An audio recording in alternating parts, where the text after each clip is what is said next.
In terms of media industry stuff, I don't want to put anybody on the spot. I'll just say, and Sam will probably hear this, there are high-profile producers and media people who have told me explicitly he's blacklisted. Tim Pool and Patrick Bet-David absolutely exposed the nonsense coming from Sam Seder. This guy has built an entire brand off of bad faith arguments, obsessive content targeting individuals, and quite frankly, just being disingenuous. But don't worry, Tim Pool and Patrick Bet-David don't let that slide. Let's jump in right away where Tim Pool and Patrick Bet-David expose Libtard Sam Seder. Sam Seder wants to come on, but I think he's one of the most disingenuous human beings in the space. So, like, I think you should still have him on. Well, I invited him, and then he used it against us as a weapon. So he's cut off. Got it. And okay. he's also, I can tell you this. I love saying this, by the way. There are some other high-profile podcasts that have completely boycotted him, and he's like complained about this, not understanding why, and I know why. But he's considered widely in the space to be, I mean, it's kind of stupid to say, but grifter. We've heard similar things. I'll leave it at that. I'll tell you the story. I tweeted, hey, we often invite leftist guests on our show, and they just don't come on. So he responded, I'll come on the show. I tweeted something like, it's live in studio. We'll cover your costs, travel and accommodation. When works for you. He says, how's the 13th? I say, that works perfectly. He says, okay. I was like, we'll DM you. Immediately DM him, and he says, I'm not coming on your show. And then I was like, okay. Then he goes on his show and makes a claim against me. Or he's tweeting about me and trying to back out or something like that, turning it into some grift where he could rally his audience. You know what he did? The Majority Report took the song we released, Only Ever Wanted, and ran it through a filter to make it sound bad, and then made fun of us for having bad music. Like, the dude legit is fake. And it wasn't him personally, it was his people who put a filter on our song to make it sound bad. But, like, that's a really good example of what you get when you watch someone like Sam Seder. Listen, we've had a lot of people on. We had a Roland Martin on here 4 months ago, which was an incredible conversation, back and forth nonstop the entire time. It was uncomfortable from the second to the last second, literally. But it was one of my favorite conversations of the year. And we get, every time you have somebody on, people will text you and say, oh, I cannot believe you're having that person. This person's this. I've never had anybody on that I got that many text messages as Sam Seder, and I don't know why. People and negative, not good. Well, so I will say, in terms of media industry stuff, I don't want to put anybody on the spot. I'll just say, and Sam will probably hear this, there are high-profile producers and media people who have told me explicitly he's blacklisted. Because why though? Because there was this period where I can speak in one circumstance. Yeah. There was a period where he made a ridiculous amount of videos about Dave Rubin, and it got really creepy, I guess. And I don't know a lot about it. I don't know how many videos he made, but there was a period where people were just like, this guy's got a weird grift going on where he just tries to do drama. And the perspective, I suppose, was, look what happened to me.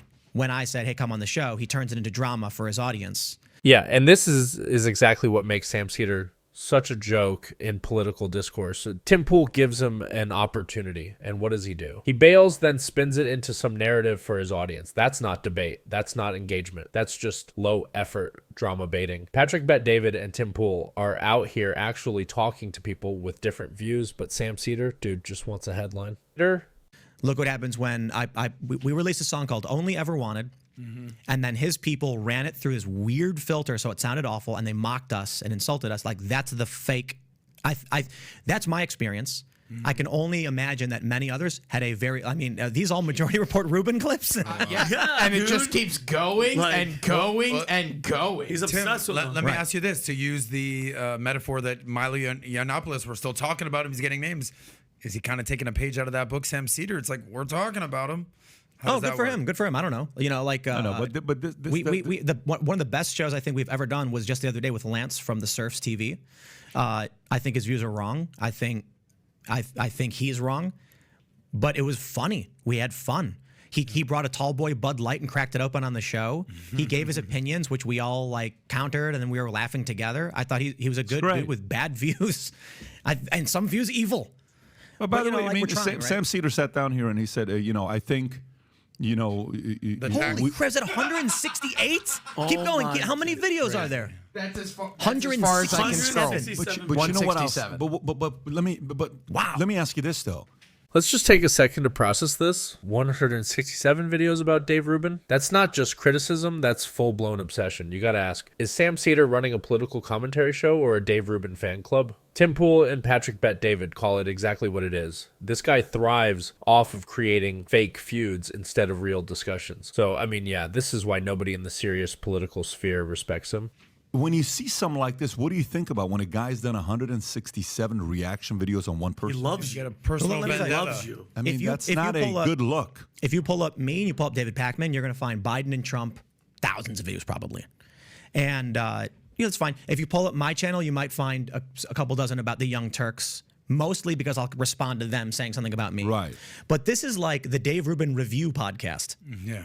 Well, yeah, it's crazy. That's pretty wild. So this is one thing I was told explicitly, that they were like, we don't know what his deal is, but wow, he's got a lot of Dave Rubin videos, and that kind of is like the perspective. Look, he gets a lot of views from it. He has a lot of videos about me too. I don't know how many videos he has about me, but the perception is he is not a good faith individual trying to have a political argument. He's trying to WWE style fan his audience into.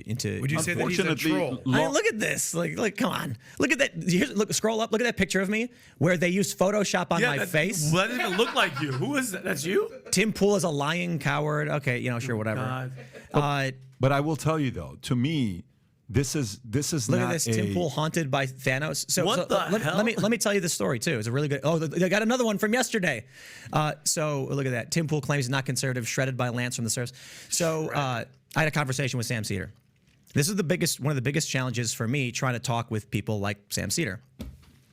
I say, Sam, I think we were talking about healthcare. This is years ago. It's like 5 years ago. And actually, first thing I'll say, Sam Seder was the first person in media to ever shout me out and positively comment on my work. So shout out Sam. And so we're having a conversation, and I said, it sounds like your views are utilitarian as opposed to like deontological morality. And his response was something to the effect of, I don't know what that means. And then I'm like, okay, like Thanos, for instance. Like let me bring this down to an analogy.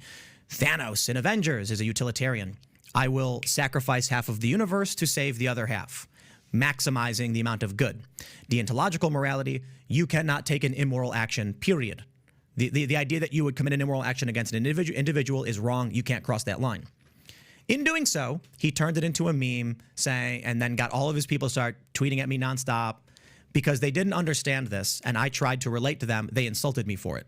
I'm like, that's what Sam Seder does. Instead of having a good faith conversation and saying, I now understand your point, or I'm sorry, I don't understand the reference, he makes videos like that. People don't like it. You know what I mean? Like his audience might like it. It's WWE style politics. And so there's higher format shows that are just like, we don't associate with this guy. And I think he knows it.